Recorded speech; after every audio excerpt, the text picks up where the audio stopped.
Hey there! If you're interested in starting to walk on the cello like a bass player, or create your own bass lines for genres like jazz and blues and rock, this video is going to give you some really great tools. For more content on playing cello in commercial music genres, check out the links below. And subscribe and hit the bell if you want to be notified of the future videos that are going to come out every week. Although I'm a classically trained cellist, my jazz experience comes from playing upright bass in jazz bands and jazz combos. And I'm going to show you guys what I've learned in bringing those techniques and applying those to the cello. Walking over changes is essentially playing your bass line that fits the chord progression of that song. And it has as much to do with the groove and the feel, and also being locked into that pocket and with the rhythm section, as it does with the kind of notes you're going to be selecting in your left hand. And I'll show you guys everything you need to know to get started with producing that kind of bass sound and also picking notes. So yeah, let's get started. The first step is how to pull the string. So in classical music, our pizzicatos tend to be a little rounder, where we're pulling upwards or maybe with our thumb. But in jazz, you want to have this horizontal sideways pits, where you're going to use the fleshy inside of your finger so that you're almost bending the string as you attack it. So you see closely how the string is kind of bending. So you're going to pull the string to your right, and then as you let go, you're going to let your finger run into the next string. So when I pull the G string, my C string, it stops my finger from moving any forward, if you see that again closely. And that's how you're going to create a fatter sound for your bass pizzicato. Compare that to this, and then compare it to the sideways approach. It's a lot more full sounding. Another tip for when you're pulling the string is to not just use your index finger. You want to incorporate your whole arm in some way. And that way you're using a bigger muscle, which allows you to feel the groove better. So when I'm pulling the string, you notice how I have this circular motion. That way, if you're just using your finger, everything kind of tenses up. The sound is not as full, and you might run into some problems with really locking into that pocket of the groove. Step 2 of the process is finger placement. So you don't want to be too close to the bridge, and you also don't want to be too close to your left hand.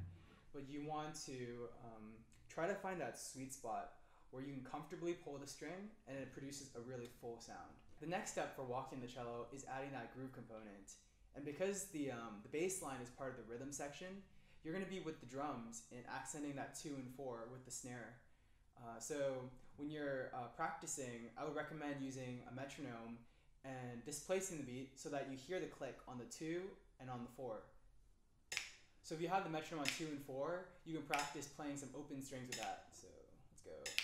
1, 2, 3, 4.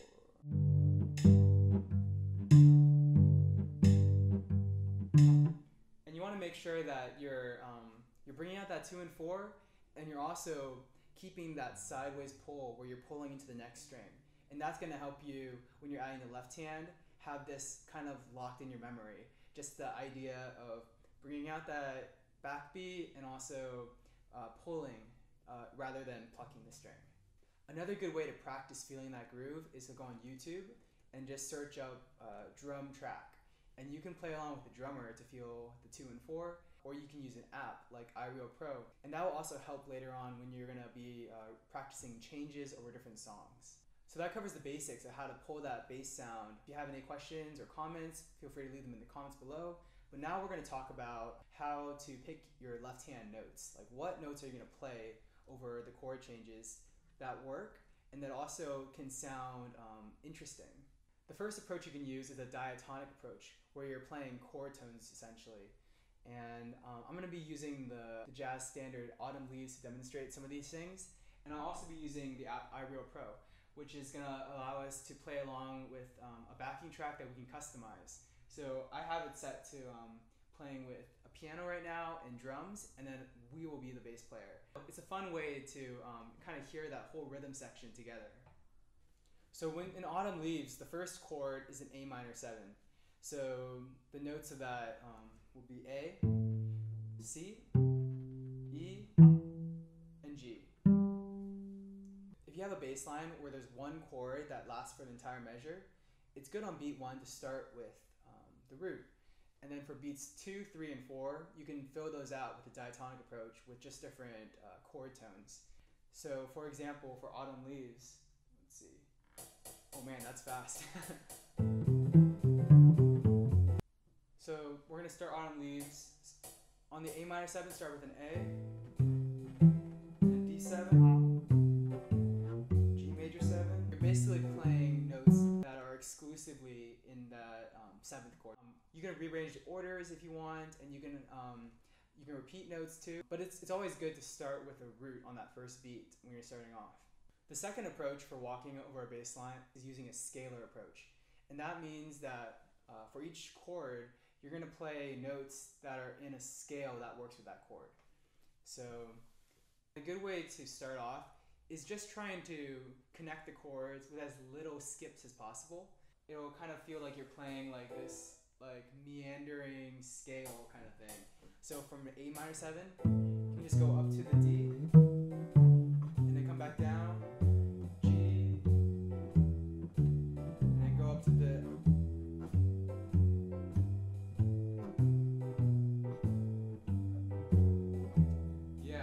So that's basically the scalar approach, and the scalar approach is a little bit more interesting sometimes. So it's really good to practice your different modes, understanding when to use the modes, like using a mixolydian over a dominant 7 chord, or using a Dorian or a minor 7, and understanding when to use each mode can really help when you're figuring out like what notes to play.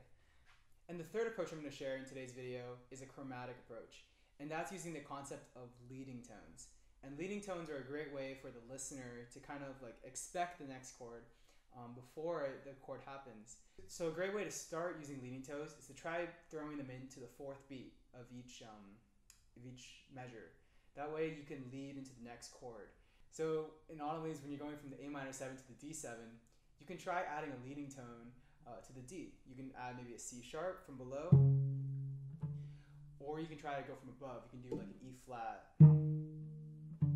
So in context, you can sound something like this.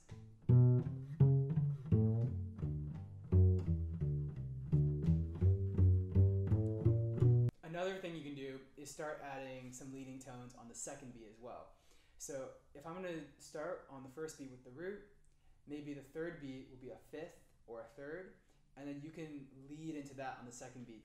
So let's say you want to end up on the 5th on the 3rd beat. You can do a leading tone to that note, so it would be, and then there it sounds kind of interesting, it's kind of cool. So a little faster it could sound like this.